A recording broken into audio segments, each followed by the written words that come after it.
1956 f100, big window. I think it's gonna be time to start working on this.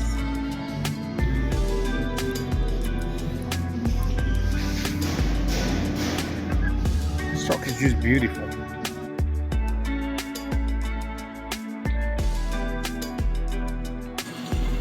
Alright guys, time for an update. We haven't been able to work on our truck. Things have been kind of slow lately, and unfortunately projects like this require quite a bit of money.